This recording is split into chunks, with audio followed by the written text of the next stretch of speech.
documental of the habits of the students and the teachers' habits of studying and teaching. We'll learn some things about them. Now let's start.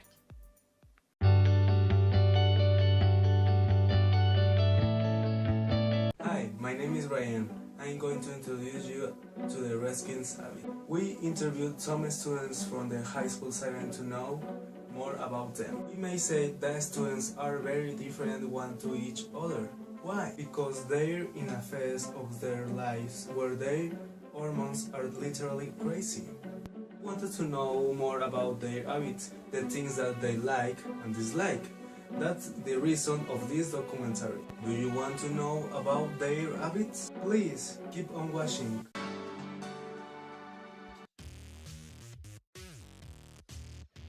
Hi, we are the team number 2 and we are going to interview some students. Hi. Hi. Can we ask you some questions? Yeah, sure. Are you used to smoking? No, I don't used to smoke because I think that it is a bad habit and it makes your feet look yellow.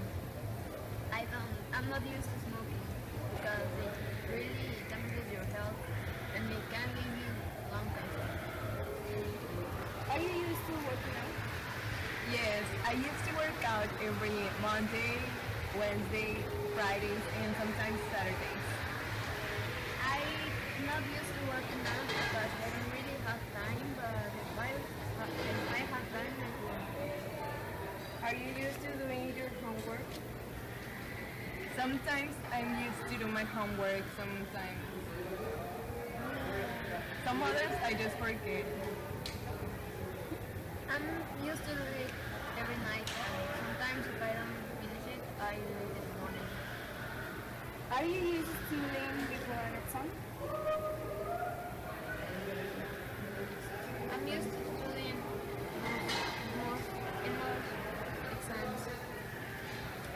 And you? No, I'm not used to study before an exam. Are you used to cleaning your bedroom? No, I didn't used to clean my bedroom. My mom. What about you? I'm used to it because my mom was Are you used to going to parties every weekend? Yes, I'm used to go to parties every weekend because I think that it's a nice way to Start with? start the week. And you? I'm not used to it. Why? What? I don't like people in general and the music they do. Good. Thank you. Thank you.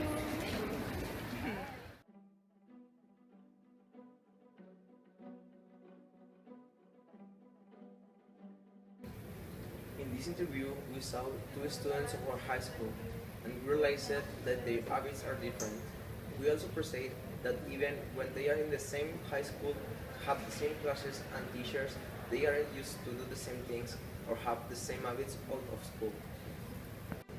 For example, one of them frequently go to the gym and the other one has never gone to the gym before. One likes to hang out every weekend and the other one don't like people in general. We may see that even when students may look alike, they don't have the same habits.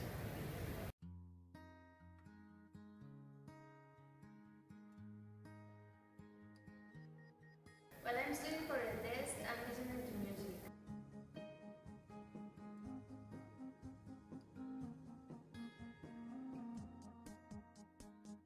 While I'm taking notes, I'm listening to the teacher.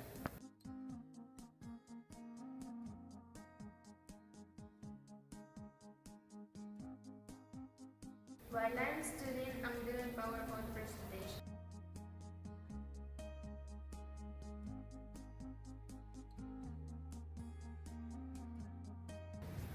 When I was doing my Spanish homework, the lights went on.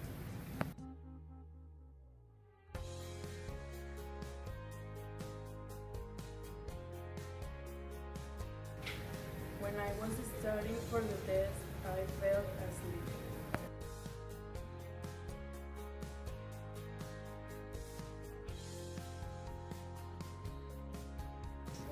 teacher was explaining the class, my classmate started to scream.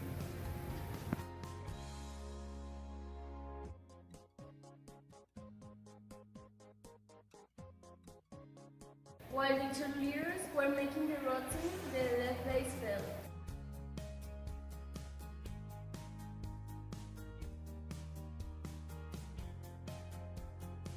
While the players of High School 7 were celebrating, the players of High School 2 started crying.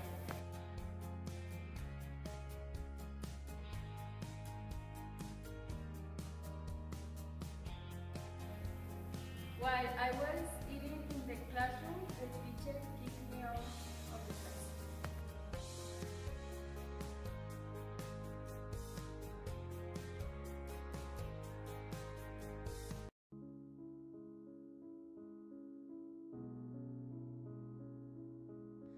While some students are able to breathe through school with minimal effort, this is the exception.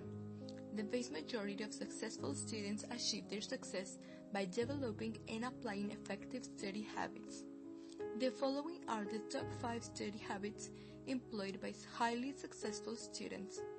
So, if you want to become a successful student, don't get discouraged, don't give up, just work to develop each of the study habits below and you will see your grades go up, your knowledge increase, and your ability to learn and assimilate information. Number 1. Don't attempt to cram all your studying into one session. Ever find yourself up late at night expending more energy trying to keep your eyelids open than you are studying? If so, it's time for a change. If you want to become a successful student, then you need to learn to be consistent in your studies and to have regular, yet shorter study periods. Number 2. Plan when you're going to study. Successful students schedule specific time throughout the week when they are going to study, creating a weekly routine where you set aside a period of time a few days a week. To review your courses will ensure you develop habits that will enable you to success in your education long term. Number 3. Study at the same time. When you study at the same time each day and each week, your studying will become a regular part of your life. You will be mentally and emotionally more prepared for each study session, and each study session will become more productive. Number 4. Each study time should have a specific goal. Simply studying without direction is not effective. You need to know exactly what you need to accomplish during each study session. Before you start studying, set a study session goal that supports your overall academic goal. Number 5. Never procrastinate your planned study session. It's very easy and common to put off your study session because of lack of interest in the subject, because you have other things you need to get done, or just because the segment is hard. Successful students do not procrastinate studying. If you procrastinate your study session, your study will become much less effective and you may not get everything accomplished that you need to. Procrastination also leads to rushing, and rushing is the number 1 cause of. We are confident that if you will develop habits outlined above, that you will see a major improvement in your academic success.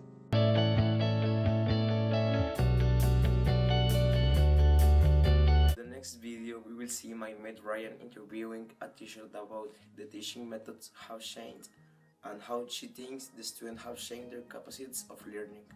She will be talking about her purpose in teaching and the type of techniques. Now let's go and see the interview, shall we?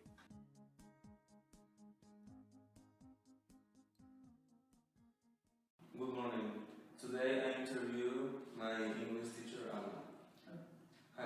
Hi. How are you? I'm fine. Okay. First question. How do you think that the students' habits have changed through the years? They have certainly changed a lot because a few years ago there were no social networks or like things like Facebook, like Twitter, and now I think that students are getting a little bit distracted with all these things, and it has affected also on the students' grades. But I mean, this is just a matter of combining good studying habits, like besides combining good studying habits, it is also important to sleeping early and keeping focused on whatever thing you are reviewing in class. There are students who have suffered from poor memory, and well, this is a condition that they have been born with. There are also some students that have certain attention issues.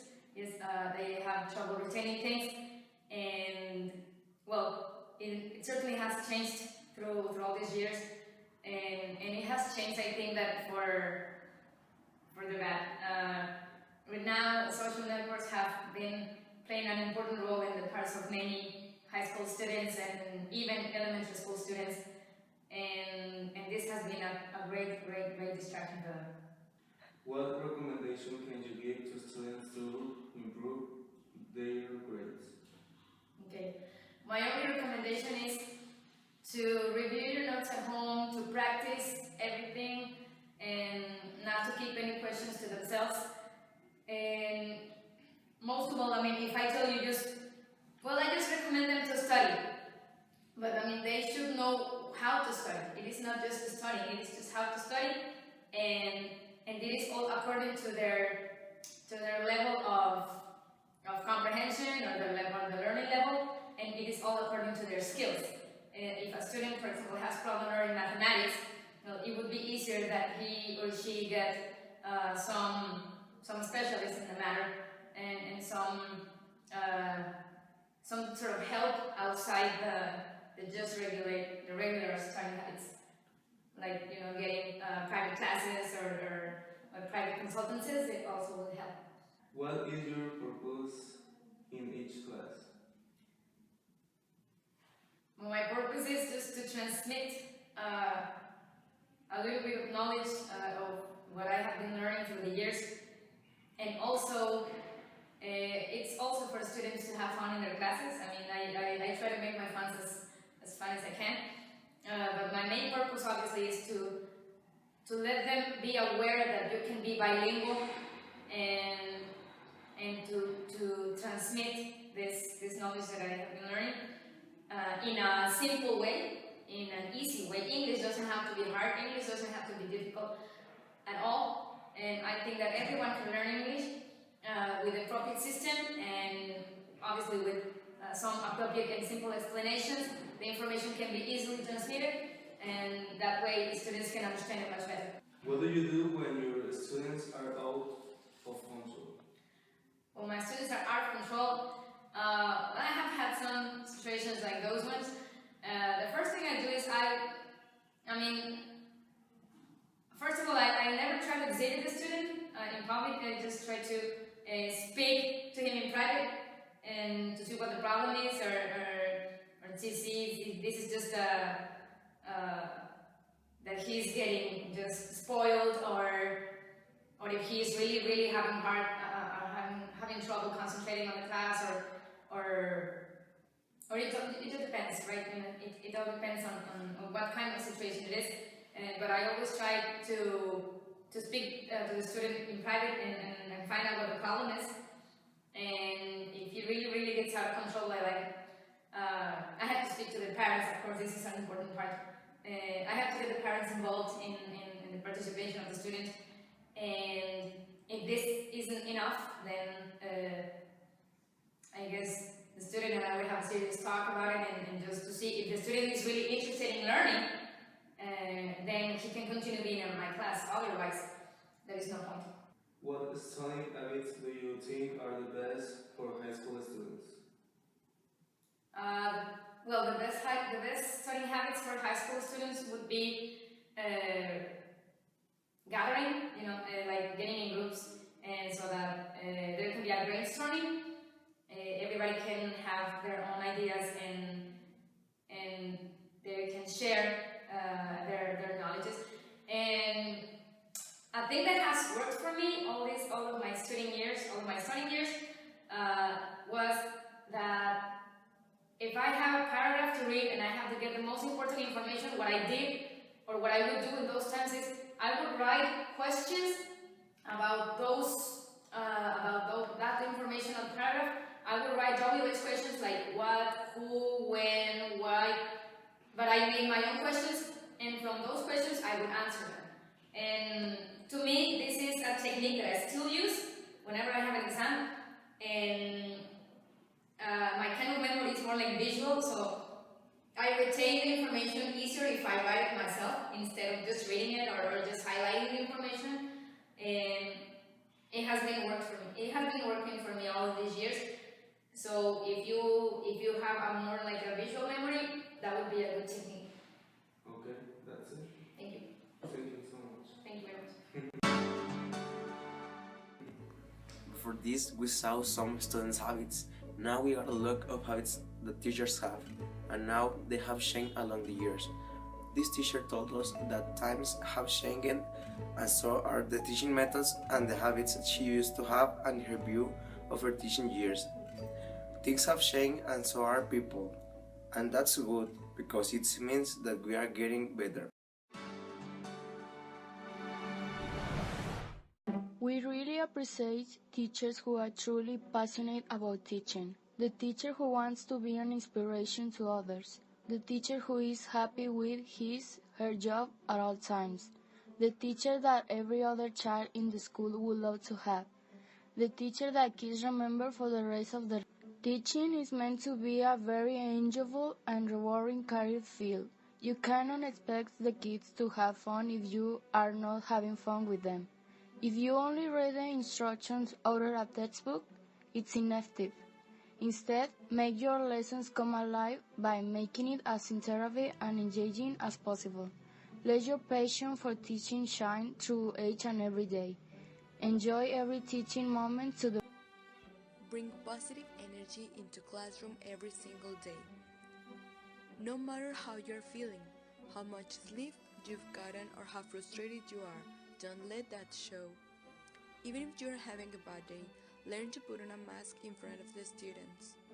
Be someone who is always positive, happy, and smiling. Always remember that positive energy is contagious and it is up to you to spread it. Don't let other people's negativity bring you down with them. Take off that negativity. Never fall behind on the marking or filling of students' work. Try your best to be on top of it and not let the pile grow. It will save you a lot of time in the long run. It is also important to keep an organized planner and plan ahead.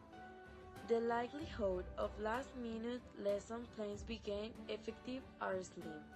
Lastly, keep a journal handy and jot down your ideas, what's on and inspire ideas from in your mind. Then, make a plan to put those ideas in. Pay attention to what are your students saying. Well, we can say that an effective teacher reflects on their teaching to evolve as a teacher. As teacher, your education and learning is ongoing. There is always more to learn and know about in order to strengthen your teaching skills. There are, indeed, several other habits that make an effective teacher, but these are the ones that we find most important. Many other teacher traits can be tied into these ones as well. Thank you for watching our documentary. You get to know more about people for the things they used to do. Us, the students, have some habits that help us in high school. And the teachers have their own, especially while teaching, because while they are teaching, they keep learning new things. They don't stop, because every year they'll have something new to learn and teach.